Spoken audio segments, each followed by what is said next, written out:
On va travailler sur tous les deuils qui vont être antérieurs, qui vont avoir impacté les générations précédentes, qu'ils soient connus ou non, dont la douleur en fait liée à ce deuil va être transmise d'une génération à une autre.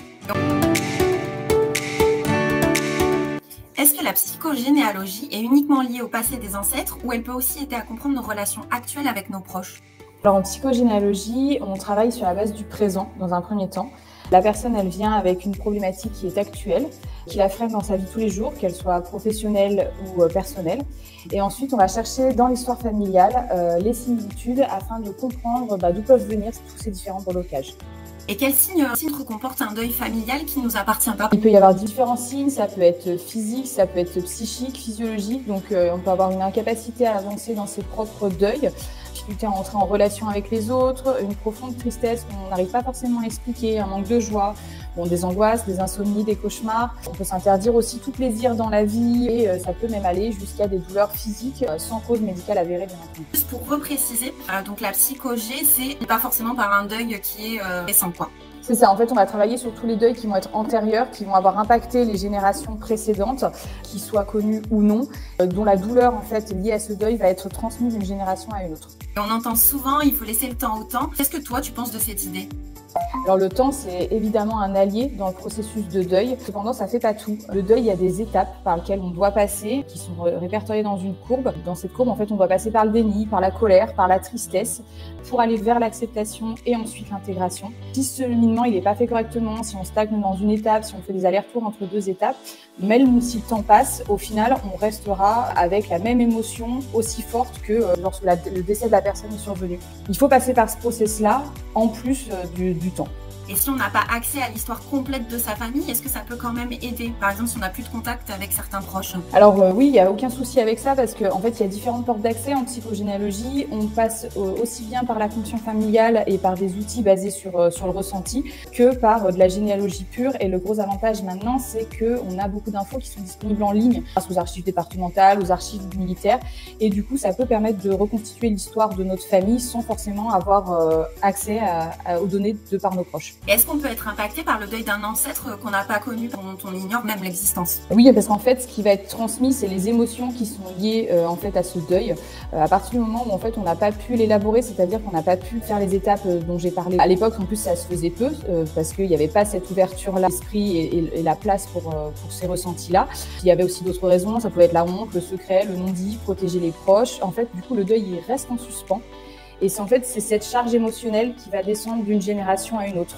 Donc ensuite, il est possible que des descendants se sentent comme hantés au final et investis inconsciemment par la famille une mission. Et cette mission, ça va être de ramener la personne dans la famille et de réparer peut-être un drame familial lorsqu'il y en a eu un. C'est souvent le cas pour les décès traumatiques, donc ce qu'on va appeler en psychogénéalogie les décès injustifiés ou injustifiables, les accidents, voilà, toutes ces choses qui vont être brutales et qui vont être encore plus dures à process qu'un deuil classique. Et pourquoi tu dirais qu'il est important de travailler sur un deuil non résolu? À partir du moment où le deuil n'a pas été élaboré, en fait, il va continuer à se transmettre d'une génération à une autre. Comment savoir si les problèmes qu'on vit sont vraiment liés à l'histoire familiale? Et lorsqu'on a cette sensation qu'on ne maîtrise pas ce qui se passe, que les choses elles nous dépassent, que malgré tous nos efforts conscients, c'est toujours les mêmes schémas qui se répètent et ce, dans les différents pans de notre vie. Donc ça peut être aussi bien des choix de carrière, dans la réussite ou non de nos projets, dans les relations amoureuses, familiales, amicales, dans nos croyances liées à l'argent, le choix des lieux de vie, est-ce qu'on est sédentaire, est-ce qu'au contraire on va avoir une vie nomade, la maternité, l'accès à la parentalité, le fait de concevoir un enfant, la paternité également bien sûr, et puis les différents accidents de vie et aussi tout ce qui est peur, phobie ou addiction. Quelles sont les étapes clés de la psychogénéalogie pour se libérer de ces deuils? Il faut déjà partir à la découverte de son histoire familiale pour mieux la comprendre. Et ensuite, quand c'est possible, c'est communiquer, parler de la personne qui a disparu, laisser émerger les émotions qui sont liées à ce deuil, même si ça peut être difficile. Et ensuite, on va inscrire tout ce qu'on a conscientisé dans la matière, donc avec des actes symboliques ou avec des rites funéraires. Et ça va vraiment être au cas par cas, selon les personnes, leur sensibilité, leurs croyances. Tu aurais un exemple qui t'a particulièrement marqué dans l'accompagnement? Alors j'ai un exemple qui me vient en tête, c'est celui de Marguerite, une jeune femme d'une trentaine d'années qui se demande pourquoi en fait elle n'arrive pas à avancer dans sa vie, elle stagne au niveau professionnel, ses relations, pareil, elle n'arrive pas à faire couple.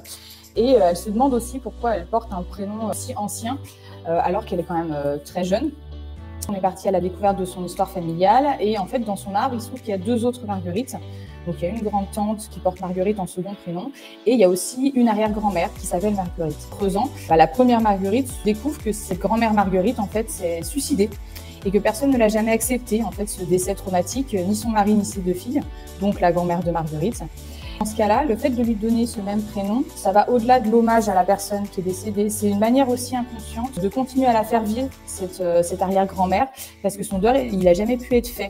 Donc il y a la douleur de la perte qui continue à s'exprimer du coup à travers chaque génération. Et Marguerite, elle, en fait, en loyauté avec cette grand-mère dont elle porte le prénom, elle va s'empêcher aujourd'hui de vivre sa vie et d'avancer et de concrétiser ses projets. Est-ce que ça fait découvrir des choses qui sont douloureuses et qu'on n'est pas prêt à entendre? Alors oui, ça peut, parce que dans les familles, il y a des secrets qui peuvent être très lourds.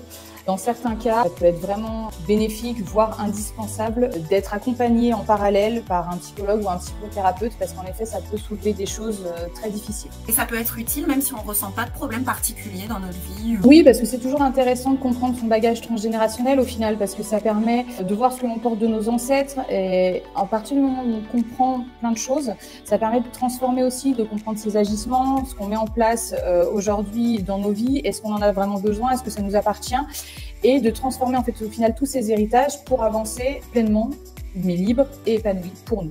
Combien de séances ça prend à peu près pour se libérer de tout ça? En fait, c'est une moyenne, selon les problématiques qui vont être amenées, ça peut aller entre 6 et 15 séances. Donc Yes. voilà, en fait, il y a une première séance vraiment de découverte. On apprend à connaître l'histoire de la personne et son histoire familiale. Et ensuite, les séances s'articulent en fonction de ce que la personne amène et de ce qu'on découvre aussi au fur et à mesure des séances. Donc selon la vitesse des rendez-vous, selon les prises de conscience. Voilà, il y a un rythme thérapeutique aussi à respecter. Donc voilà. Mais on reste sur une thérapie brève. Pour ceux qui veulent commencer ce travail de libération, qu'est-ce que tu conseillerais? C'est ce qui est bien avec la psychogénéalogie, c'est qu'il n'y a rien à prévoir, il n'y a rien à amener, il n'y a pas besoin d'avoir des infos au préalable. Il faut juste avoir peut-être l'envie, la curiosité de comprendre son histoire familiale, de faire le lien avec son histoire personnelle et d'en faire un atout sur lequel s'appuyer et plus peut-être un poids sur les épaules. Voilà, le but, c'est vraiment d'en faire une force de cette histoire.